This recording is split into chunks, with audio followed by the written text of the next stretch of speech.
അല്ല, ഞാൻ പറഞ്ഞത് അത് അദ്ദേഹം വകുപ്പ് കൈകാര്യം ചെയ്ത മന്ത്രിയാണ്. അതുകൊണ്ട് അദ്ദേഹത്തിന് കൂടുതൽ പറയാൻ പറ്റും. എനിക്കതിനെ സംബന്ധിച്ച് ഞാൻ ഇത്രയേ പറയുന്നുള്ളൂ. ശാസ്ത്രീയമായ തെളിവെടുപ്പ് നടത്തി പരമാവധി കുറ്റം ചെയ്തവർക്ക് ശിക്ഷ കൊടുക്കാൻ കഴിഞ്ഞിട്ടുണ്ട്.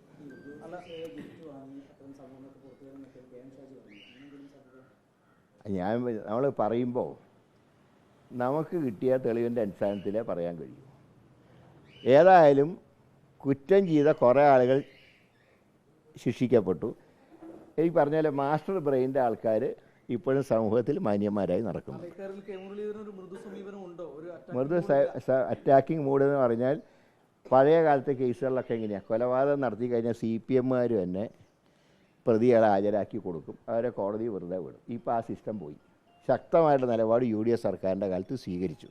ഞാനിപ്പോൾ അതിൻ്റെ സാങ്കേതിക വശങ്ങൾ പറയാത്തത്, അന്ന് ക്യാബിനറ്റിലിരുന്നവർക്കേ അത് പറയാൻ പറ്റൂ. തിരുവഞ്ചൂരും രമേശ് ചെന്നിത്തലയും പറയുന്നത് അവർ മന്ത്രിമാരായി ഈ വകുപ്പ് കൈകാര്യം ചെയ്തവരാണ്.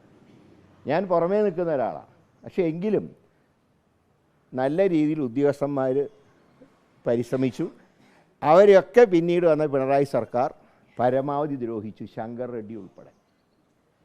അപ്പോൾ അതിൽ നിന്ന് തന്നെ മാർക്സിസ്റ്റ് പാർട്ടിയുടെ പങ്ക് വളരെ വലുതാണ്.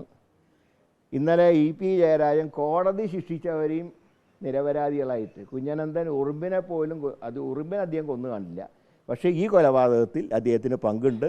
അദ്ദേഹം ശിക്ഷിക്കപ്പെടുകയും ജയിൽ കടന്നുകൊണ്ട് അദ്ദേഹം മരണപ്പെടുകയും ചെയ്യും.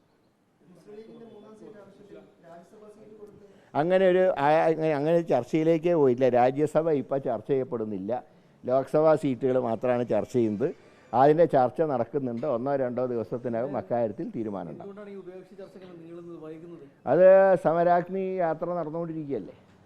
ഒരു സ്ഥലത്ത് ഇരുന്ന് കുറേ സംസാരിക്കാനുള്ള നേരം കിട്ടുന്നില്ല. പിന്നെ മാത്രമല്ല, എലക്ഷൻ്റെ ഡേറ്റ് പോലും പ്രഖ്യാപിച്ചിട്ടില്ലല്ലോ. അതിനുള്ള യോഗ്യത CPIക്ക് 4 സീറ്റ് കൊടുക്കുന്ന സ്ഥിതിക്ക് ശരിക്കും പറഞ്ഞാൽ ലീഗിന് 5-6 ചോദിക്കുന്നത് ഒരു തെറ്റുമില്ല. അവർ കിട്ടിയ സീറ്റിൽ ആളെ അന്വേഷിച്ച് നടക്കുക. തിരുവനന്തപുരത്ത് ആളെ കിട്ടുന്നില്ല CPIക്ക്. പിന്നെ അവർക്ക് ദേശീയ നയം എല്ലായിടത്തും ഒരു കോൺഗ്രസ് ആയതുകൊണ്ടാണ് ഞങ്ങൾ അങ്ങനെ വിമർശിക്കാത്തത്. ഒരു സീറ്റ് കിട്ടിയിട്ട് സീറ്റിലേക്ക് ആളെ കിട്ടുന്നില്ല എന്ന് പറഞ്ഞാൽ അതും കേരളം പോലത്തെ ഒരു സ്റ്റേറ്റിൽ. അപ്പോൾ അങ്ങനെ അവർക്ക് 4 കൊടുത്ത സ്ഥിതിക്ക് ലീഗ് പറഞ്ഞ് ശരിയാ, ഞങ്ങൾക്ക് 5-6 സീറ്റ് ചോദിക്കാൻ അർഹതയുണ്ടെന്ന്. അതാണ് അദ്ദേഹം തങ്ങൾ പറഞ്ഞതിൻ്റെ അർത്ഥം. അത് ഞാൻ പറഞ്ഞ ഇപ്പോൾ ചർച്ച നടക്കുകയാണ്, തീരുമാനമായിട്ടില്ല. ആവുമ്പോൾ നിങ്ങൾ അറിയിക്കുകയല്ലോ. തീർച്ചയായിട്ടും അതിന് മുമ്പ് തന്നെ തീരുമാനം ഉണ്ടാക്കാനും പാർട്ടി സ്ഥാനാർത്ഥികൾ ഇപ്പോൾ ഏതാണ്ട് CPIയുടെ ഓരോ സ്ഥലത്തു നിന്നും കണ്ടുപിടിക്കേണ്ട ആവശ്യമില്ലല്ലോ. ഞങ്ങളിപ്പോൾ കുറച്ച് പേര് ഉണ്ടല്ലോ.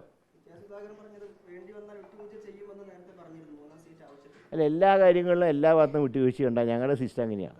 ഞങ്ങളൊരു വിട്ടുവീഴ്ച ചെയ്യുന്നവരാ. UDF എല്ലാവരും. അല്ല, വിട്ടുവീഴ്ച അദ്ദേഹം പറഞ്ഞ പാർട്ടി അഭിപ്രായമല്ലേ. KPC പ്രസിഡന്റ് പറഞ്ഞാൽ പിന്നെ പ്രത്യേകിച്ച് വേറെ ആളുടെ അഭിപ്രായം ചോദിക്കേണ്ട കാര്യമുണ്ട്.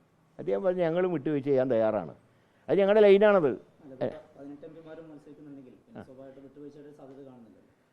അല്ല, അതിനൊക്കെ എല്ലാം സംസാരിച്ച് പരിഹാരം ഉണ്ടാക്കാം. നിങ്ങൾക്കുള്ള ഒരു ആകാംക്ഷ ഞങ്ങൾക്കില്ല. കാരണം എന്താ വെച്ചാൽ സെറ്റിൽ ചെയ്യാൻ കഴിഞ്ഞ് ഞങ്ങൾക്ക് പൂർണ്ണ വിശ്വാസമുണ്ട്. അല്ല, അത് സംസാരിക്കുകയല്ലേ. സംസാരം കഴിയുമ്പോൾ നിങ്ങൾ അറിയിക്കാം.